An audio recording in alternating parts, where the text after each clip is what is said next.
En este tema vamos a estudiar la técnica de caracterización denominada difracción de rayos X para el método de polvo, cuyo acrónimo es PXRD.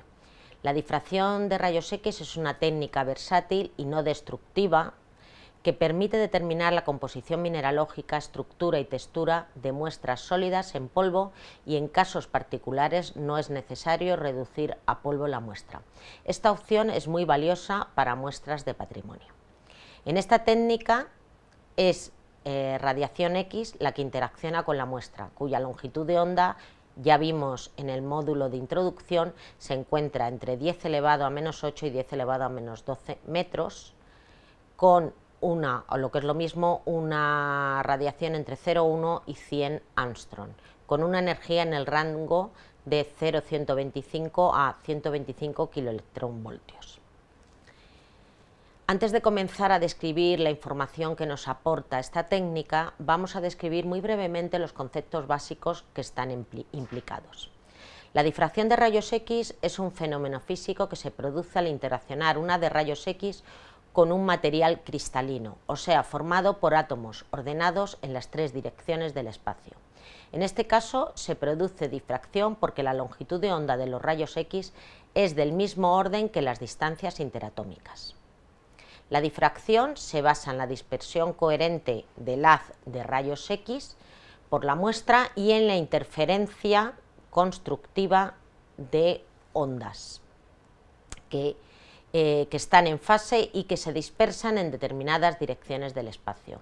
El fenómeno de la difracción puede describirse con la ley de Bragg, que predice la dirección en la que se produce una interferencia constructiva entre haces de rayos X dispersados coherentemente por un cristal. Y la ley de Bragg es en el lambda igual a 2D seno de z, donde D es el espaciado reticular o la distancia entre los planos cristalinos, Z es el ángulo de Bragg, N el orden de la interferencia, normalmente es 1, y lambda la longitud de onda de la radiación incidente.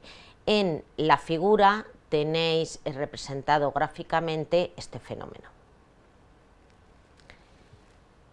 En patrimonio, el principal objetivo de esta técnica es la identificación de fases cristalinas y la proporción existente de estas en una muestra polifásica, pero también se puede obtener información de la microestructura de las fases, como son la cristalinidad, la orientación preferente, etcétera, en función de la temperatura y la presión. La representación gráfica del fenómeno de la difracción se denomina difractograma y es un diagrama XY en el que en el eje X se representa el ángulo de Bragg, 2θ, y en el eje Y la intensidad de la radiación dispersada por los átomos que componen la estructura cristalina. El difractograma contiene un número de picos denominados reflexiones que están caracterizados por su posición, intensidad y forma del pico. Toda la información que aporta esta técnica está contenida en los picos y en el fondo del diagrama. En la figura que tenéis podéis observar un difractograma. En esta figura observamos una representación idealizada de una sección delgada a vuestra derecha de un material y el difractograma correspondiente de ese mismo material. Observamos que existen dos fases cristalinas, A y B, y una fase amorfa C que engloba a las fases cristalinas A y B. En el difractograma observamos que las dos fases cristalinas nos dan reflexiones en el difractograma y que la fase amorfa lo que hace es elevar el fondo del diagrama.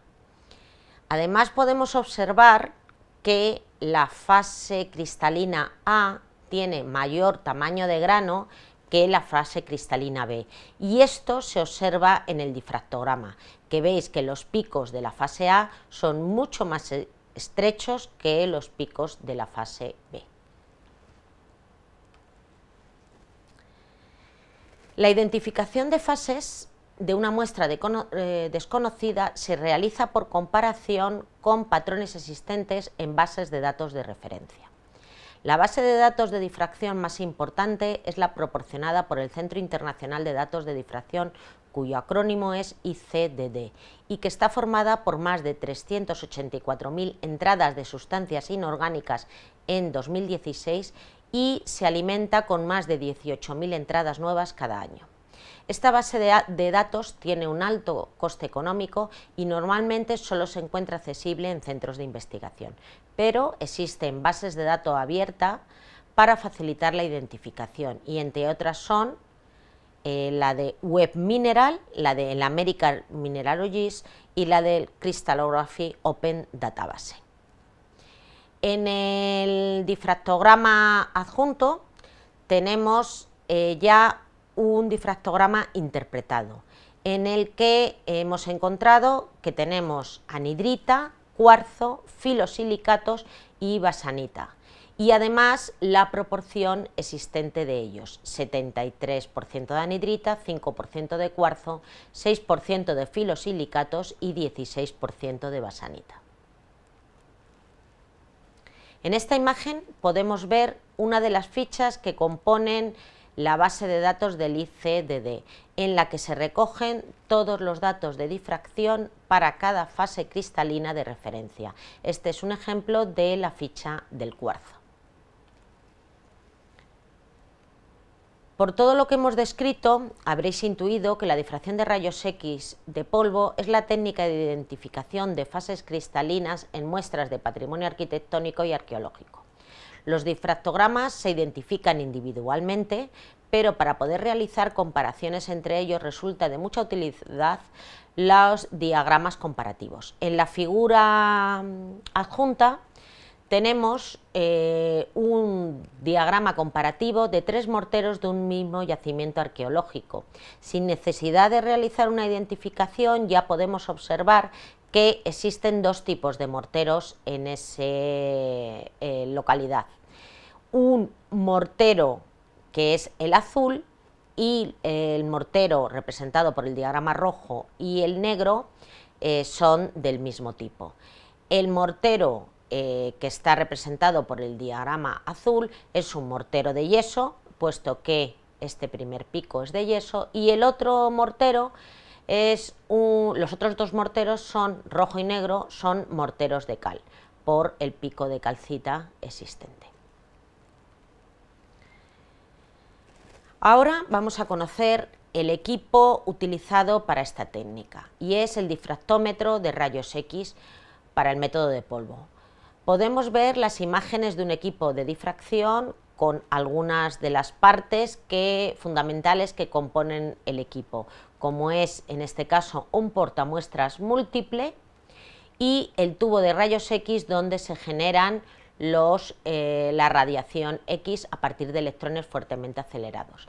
Además necesitamos de un detector de esa radiación X y normalmente es necesario que nos proporcionen las condiciones de medida, que en este caso las habituales son de 2 a 65 grados, los kilovoltios miliamperios, el tamaño de paso y el tiempo por paso de recogida del difractograma. En todas las técnicas hay una parte fundamental y es la preparativa de muestras. En difracción de rayos X, por el método de polvo, vamos a organizar la preparación de muestras para dos tipos de muestras. La muestra total en primer lugar y los filosilicatos o minerales de la arcilla incluidos en la muestra total. Con lo cual previamente hay que realizar una identificación de la muestra total. En ambos casos existen etapas previas que son comunes, como es la trituración de la muestra inicial en un molino de bolas o vibratorio de un material que no contamine, normalmente de ágata, y la molienda en un mortero de ágata. La siguiente etapa es el tamizado de la muestra con un tamiz de 53 micras. Con esta muestra se rellenan los portamuestras con una superficie totalmente lisa y se coloca en el difractómetro. Para identificar filosilicatos o minerales de la arcilla, se requiere conocer el tipo de filosilicatos presentes en la muestra, para lo que es necesario preparar agregados orientados, ya que los filosilicatos, al ser minerales laminares, tienen tendencia a orientarse, como veis en el dibujo. Para la preparación de estos agregados hay que preparar una suspensión de la muestra en agua y eliminar la materia orgánica, los carbonatos, los sulfatos, los óxidos de hierro identificados en el difractograma de la muestra total. De esta suspensión se obtiene por decantación la fracción menor de 2 micras, que es la que en la que se concentran los minerales de la arcilla, y se añade con un cuentagotas sobre los portamuestras planos de vidrio, para que cuando se haya evaporado el agua de los agregados orientados realizar 3 difractogramas. El primero de ellos sin ningún tratamiento, el segundo de ellos, este agregado orientado se introduce en un ambiente de etilenglicol, que es un compuesto orgánico, a 65 grados durante de 24 a 48 horas, y el tercer agregado orientado es calentado a 550 grados durante 2 horas. En el caso de la introducción del etilenglicol, las capas de determinados minerales de la arcilla se separan y al calentar a 550 grados la estructura colapsa. Además, como en todas las unidades, tenéis al final las referencias bibliográficas más importantes para tratar este tema.